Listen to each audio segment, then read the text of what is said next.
Hello, people. I hope you're doing fine. Today, I'm gonna do a video just to go through your comments. Like I told you that I was gonna go through the comments and see what you have commented. And thank you for subscribing to my YouTube channel. Thank you for always asking questions and always be there. And also to that new subscriber, thank you and welcome to this channel. I normally talk about the DV lottery. My name is Charity Nganga. This is Charity's Bubble USA. And we are on the road to 10,000 subscribers, guys. 10,000. I can't wait for that day. And then I said, let me just do a video and go through some of your things. But before I do that, there's something that I want to show you. And if you haven't subscribed to my YouTube channel, kindly consider subscribing. You know the drill, right? Always like my video, just that thumbs up, that emoji. That one is really helpful. Make a comment, like whatever, as long as it's not a disrespectful comment, it's a positive comment.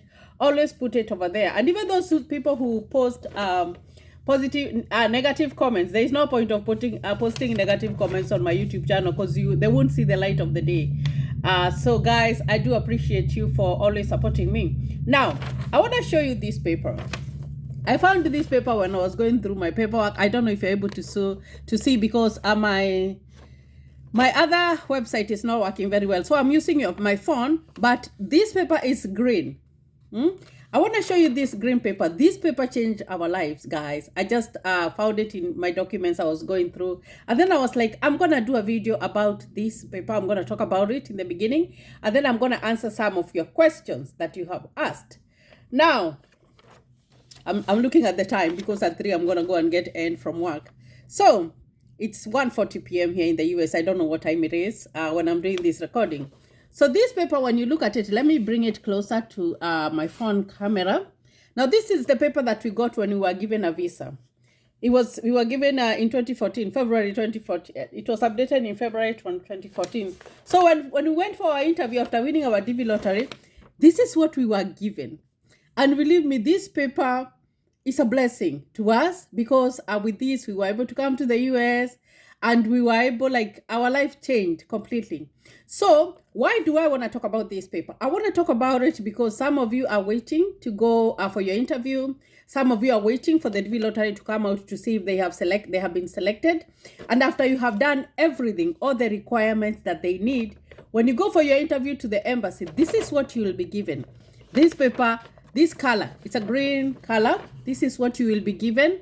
And it's going to have some instructions. So I'm going to read what is here for you.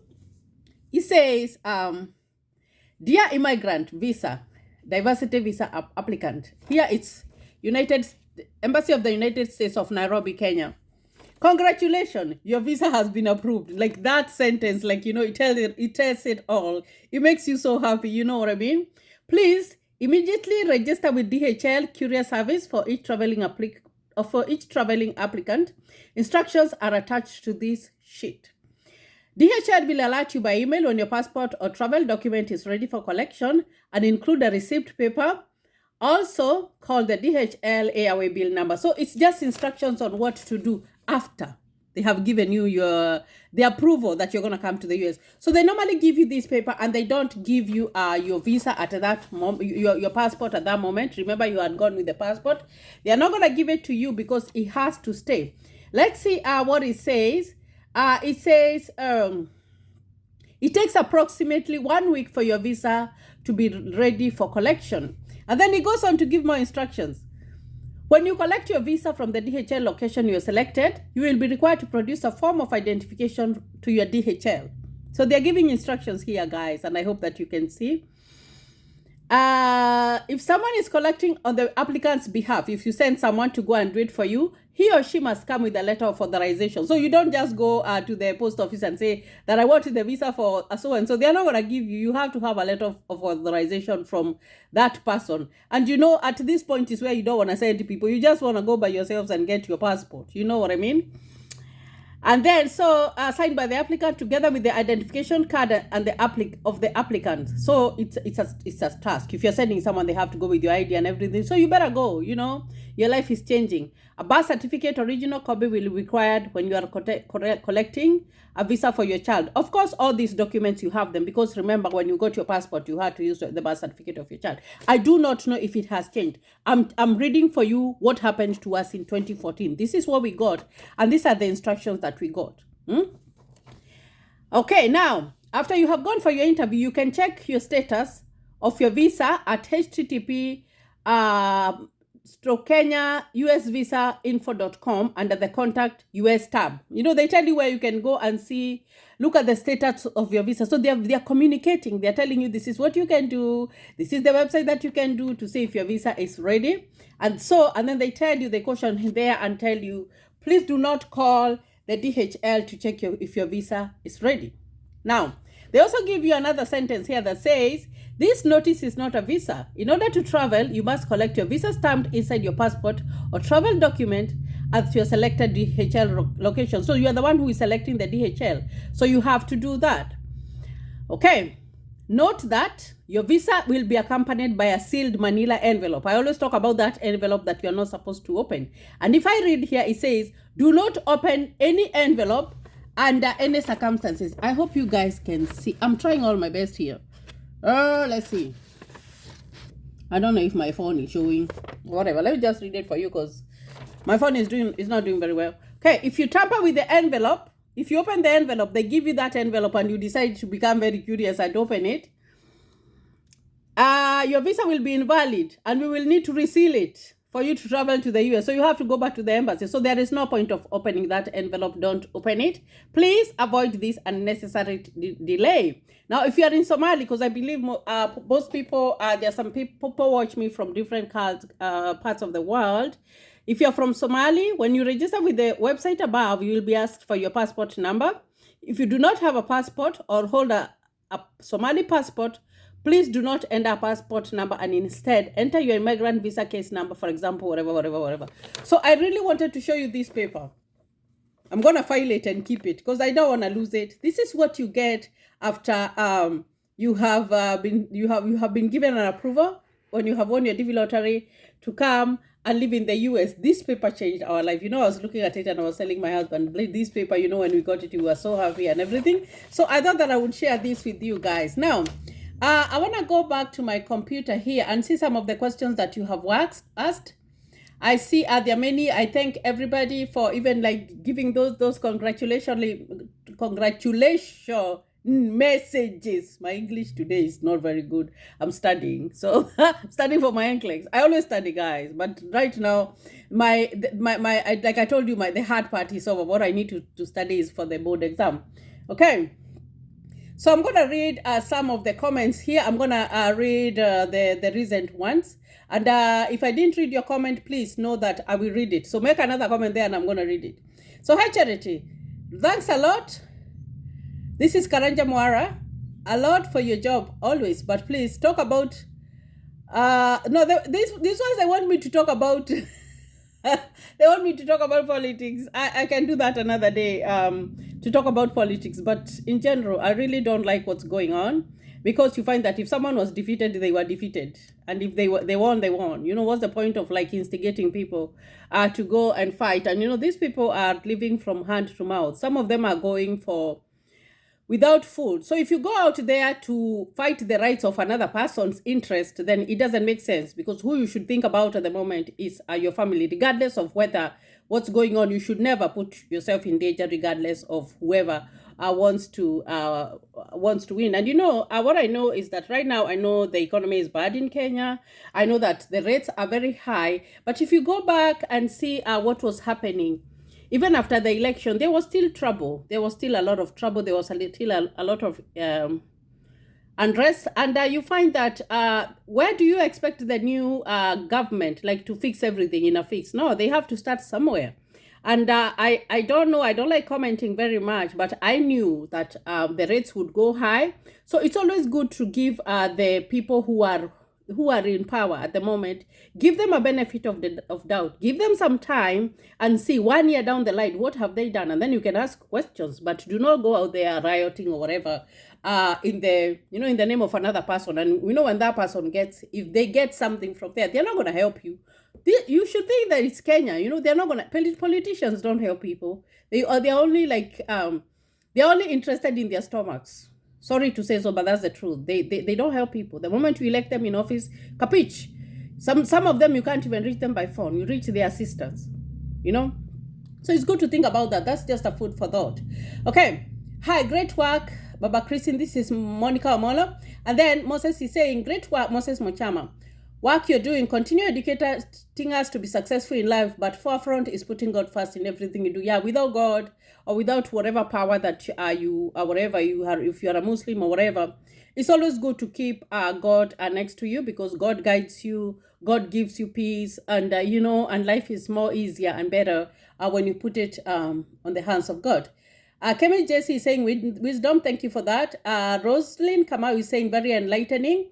Thank you for that. Congratulations to you, Charity. Hard work, patience, and determination with God's victory is true. Yeah, thank you for that, Monica Mwangi. Elfrida Chapkurui is saying, wow, nice. It's been a while. Nice to hear from you. The costume looked great. Learned something today. Yeah, that's the video that I had done when I was wearing my costume. My African costume. I want a card. I want I was very dressed that day, just to show our culture in a different part of the world. Okay, Samuel Ude that was 10 days ago. You'll pass in Jesus' name. Let me see. My results under the blood of Jesus Christ, and how do I apply for work experience in USA? Ian East. As soon as you win your DV lottery, they give you a permission to come and work, and they give you a permission to come and go to school if you want to. You make a choice of going to school. Most people do, most people do not, and it's okay. As long as you are able to meet your needs. Now, don't worry if you when you come in, the only thing that you should know is that you're not going to get a perfect job. Even if you're a doctor, you're not going to come and they put you on the floor to practice. No, you have to, unless you have done exams and done whatever they want you to do, and you have done the board exam, they won't let you practice. So you have to start somewhere. Like, everybody has to start somewhere because yes, you have gone to school. They will recognize some of the things that you have done, but at the end of the day, they want you to know the American system. They want you to know the American culture. So you always have to start somewhere, even if you have a certain profession with you, unless it's a company that we have, maybe one is in Africa and the other one is in the US, and maybe you are transferring. I saw someone who was talking about the EB visa. I'm going to look at that question here in a little bit. Kwasiga Duncan is saying, thanks for the great information work. From your collab with EB, I'm also excited to search for you. Happy you are almost hitting 100K mark subscribers. Also waiting for the results this month. This is Kwasiga. I wish you all the best. Yvonne Kanili is saying, thanks to Sana. Thank you for that. I like to like your comments.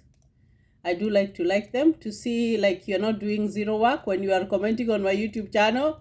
I try to like and hit those emojis, Some of them are many, so by just hitting your emoji, you know that I appreciate your comment, and I appreciate your feedback. So I like to click on those emojis. Now, Faith Asia is saying always on point. Thank you. Okay, and then Charity Moai 2 hours ago it's CB3. You can leave your family for 2 years. Just fill them up to DS260 on the DS260 and fill for them as follow to J's. This way you go for medical interview alone, a letter, you're ready to bring them to the contact. Yeah, if it's like that, then do that. I thought it was DV lottery. So if it's like that, it's okay. You can do that, guys, in the depending on the type of visa. And what I normally tell you guys is that these visas are very different. So the only thing that you're supposed to do is look at the instructions that they're giving, because what I know about here is that they give you all the instructions in paperwork. They even give you, sometimes they give you phone numbers that you can call, although there is a time difference. You can write them letters to ask questions. So don't ever be afraid to ask a question, because you learn by asking it. There is no like stupid question or whatever. You learn by asking. So it's very, very important for you to have that in mind, regardless of the kind of visa that you are gonna use.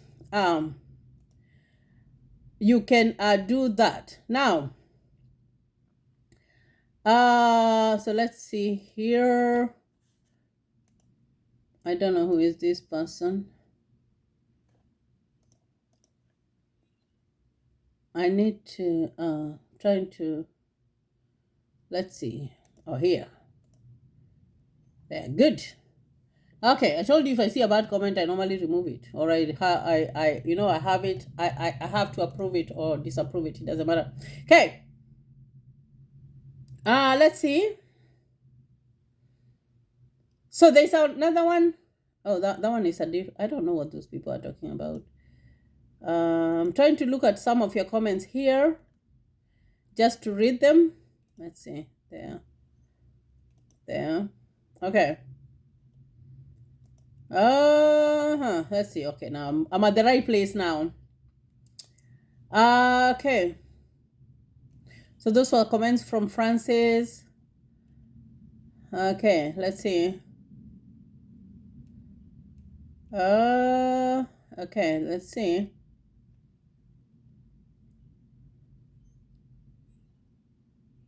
Okay, yeah, this is the question that I was looking for. Finally, I found it. Hello, Charity. It's Kemvera, please. If you're in the DV and you're pregnant, is it advised to stay and put your birth in your country and you travel and you can travel to put your birth in the USA? Are hospitals there friendly to immigrants, especially the blacks? Please, really, I want to hear to be clear about this now. If you win your DV lottery and you're pregnant, so what you are gonna do when you receive your DS-260, you are gonna indicate everything. You are gonna indicate that life change. You must have a birth certificate for your child, and then you can write to them and ask them what to do, because you have a life change. Because when you have a baby, you cannot leave them unless you have someone very, there was someone who was saying that they want to leave their kids behind and then they work for a few months and then they come back. That's okay. But if you have a baby, in that process you have to report a life change, and there is no problem. They don't have a problem with someone having kids now. So the other person wanted to talk about hospitals. Now, working in the hospital or going to the hospital here is very different, guys. Very, very, very, totally different. I don't know if you have ever watched a video of mine. It was, I think I did it last year. It was about how I lost my 3 children. And if you watch that video, I think I can pin it out here for you guys to watch. You will find that there was a lot of trauma. There was a lot of heartache. There was a lot of pain. There was a lot of blame. Sometimes when you look at someone who is grieving, you would say like they're trying to bargain. If this had been done, this would not have happened. But when I look at it, and I think that's one of the reasons that made me to really want to become a nurse, is because I lost my children, and sometimes I didn't understand what was going on, and sometimes I felt like I wasn't treated fairly. So I did that video there, and I'm gonna do a new version of it, just like to elaborate very, very well about it. So let's talk about hospitals. You find that most of the time, when you walk into the hospital, even when I was in Kenya like 8 years ago, I don't know if it has changed, but I know it's very, very, very hard to change a culture. I know that nurses can be very bad. Like, they can be horrid, like horrible, horrible people. They can be so bad. Like, you are like, do they even have kids at home or whatever? Like, that's the status, especially if you go to a maternity ward. I've been there like several times. Some of my children I gave birth in Kenya. They will treat you so badly. They won't even care. Like some of them, when you are in the process, some of them will hit you. Some of them will tell you bad things, and it's not fair. Because I do remember, and I like to talk about this incident because even if I didn't know nursing when I was in Kenya, I remember my baby boy who died. I had a lady who we had, our babies were in the same crib. You know the way they put babies in the same crib when they are premature, like they put them in the same. And that's, that's something that can bring even contact, whatever problems with the kids, because these kids' immune system is not really good.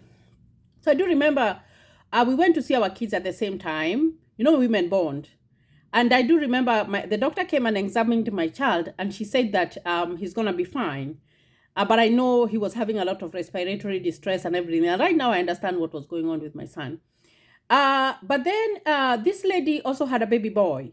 And then I do remember the doctor saying that do not give this baby anything, nothing, don't give them anything. And I don't know if that woman is still alive. If she watched this video, she could testify, because I remember what happened at that moment. So the doctor said, no, nothing to give this baby. So we had stayed for 1, 2, 3 days.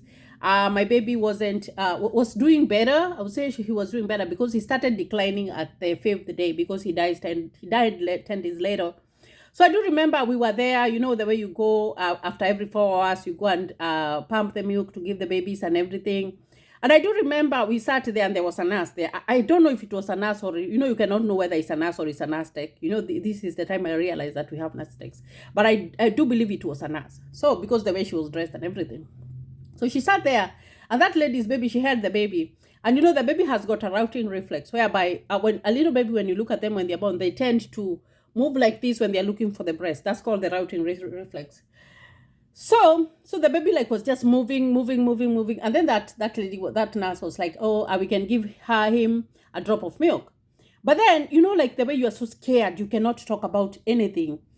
You know, especially you're in the hospital in Kenya. So I never said anything. And then she gave that baby a drop of milk and that baby choked. I do remember that baby choking. And he coughed. And they even put him in a warmer. You know, I even had trauma. I don't like seeing the warmer. You know, the warmer that kids, they put little babies when they're born. Like that thing like gives me a lot of trauma. I don't like seeing that thing because I watched so many babies die in that warmer. And then they took the baby. They started giving him oxygen and everything. And that baby declined and that baby died. Actually, her baby died before mine. And I do remember her story was so sad because she was telling me that she had had other kids and they had died. And then she knew that if she didn't go home with the baby, her husband was going to leave her. So that was a sad story. So, and I talked about that because someone asked about hospitals here. Now, here, the way we operate, being a medical profession, in the medical profession, is that when you're going there are rules that you have to follow. Whether you're a doctor, whether you're a nurse, or whoever you are, you have to follow rules. And here, like if you mess up with a patient, you will be in trouble. Your license is going to go away. So that's the first thing that you go into work knowing that it will cost you. Now, I've talked about so many times, like the way I've went to nursing school and it was so stressful. Even I got depression. And then when you go to work, like, you know, like they can take that license. They really don't care. They will take it if you don't treat those people right. So when you go, you will find a very different environment, guys. People are polite. People are asking you how they're doing. People are worried about your comfort. You know, they are explaining what they're doing. Especially you have to explain what you're doing to a patient. It's very, very important. Even when you want to take their blood pressure or you have to ask. Like you don't just push and shove and whatever. No, you do not do that. You cannot be rude to a patient. You cannot, when you're giving them medication and they say no, you can't force them. You can't even force them to eat. You just document that they refuse because they have a right. So here is the opposite. I would say like it's the opposite of things, because if you mess up, like, then you can't be, you know, you cannot. Here is whereby you choose a profession and you have to do it right. If you don't do it right, then you don't belong there. You do not belong. Even leave alone even a nurse, even a CNA. If you go to work and then you're not treating your patients right, there is abuse. Maybe they go, you know, we do body assessments. We check our patients all the time. So if there's bruises on someone and, you know, like they will investigate. And if you're in trouble, you are going to go. You can't be there.